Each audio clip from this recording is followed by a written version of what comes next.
என் பேர் தேவா.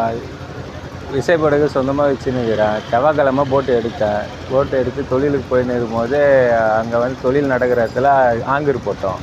ஆங்கர் போட்டு இருக்கும்போது காரைக்கால் போட்டு வந்து போட்டு மேலே வந்து ஏற்றிட்டு ஏற்றும் போது ஆளுங்க தண்ணியில் 2 பேர் தண்ணியில் விழுந்துட்டாங்க.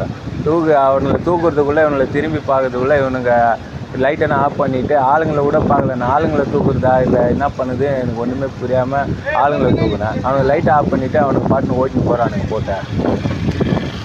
காரைக்காலுக்கு நியூஸ் சொல்லணும். போட்டு பேர் வந்து ஜிகே பிரேம்குமார். அவங்க வந்து பார்க்குறேன் பேசுகிறேன்றோம். நாங்கள் இது வரைக்கும் என்ன ஒரு நடவடிக்கை ஒன்றும் புரியல.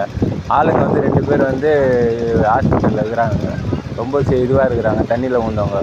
இவங்கள நம்ம தண்ணியில் விழுந்தவங்கள தூக்குறதுக்கு இவங்கள பார்க்குறதுக்கும் என்ன இதுன்னு கூட என்னடா என்ன ஆச்சு ஏதாச்சுன்னு கூட பார்க்காத அவங்க பாட்டுன்னு போட்டு ஆஃப் பண்ணி லைட் ஆஃப் பண்ணிட்டு ஓட்டின்னு போகிறாங்க.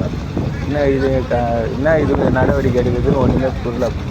இருக்குது செய்தியில் சொல்கிறேன். ஏரியாவில் சொல்லிடுறோம். அடுத்தது போலீஸ் ஸ்டேஷன் கம்ப்ளைண்ட் கொடுத்தோம். அவங்க நடவடிக்கை வந்து சொல்லியிருக்காங்க. அதுக்கப்புறம் ஊர் தலைவரை பார்த்து பேசணும். ஊர் தலைவர்கிட்ட பேசணும். அவர் சொல்கிறாரு அது எப்படியாவது உங்களுக்கு எதாவது நாங்கள் ஏற்பாடு பண்ணோம். சும்மா கூட மாட்டோம். எதாவது பண்ணுறது அவங்க பண்ணால் தான் வந்து எங்கள் தொழில் பண்ண முடியும். இது வரைக்கும் வந்து 3 நாள் ஆகிடுச்சு. இன்னும் மேற்கொண்டு ஒரு 10 நாள் 15 நாள் ஆகும். ஆளுங்களுக்கு பேட்டா கொடுக்கணும். ஆந்திராக்காரர் எல்லாமே ஆந்திராக்காரர் ஆளுங்களுக்கு பேட்டா கொடுக்கணும். அவங்களுக்கு சாப்பாடு போடணும். முழு வேலை செய்வாங்க. 8.5 லட்சம் செலவாகும்.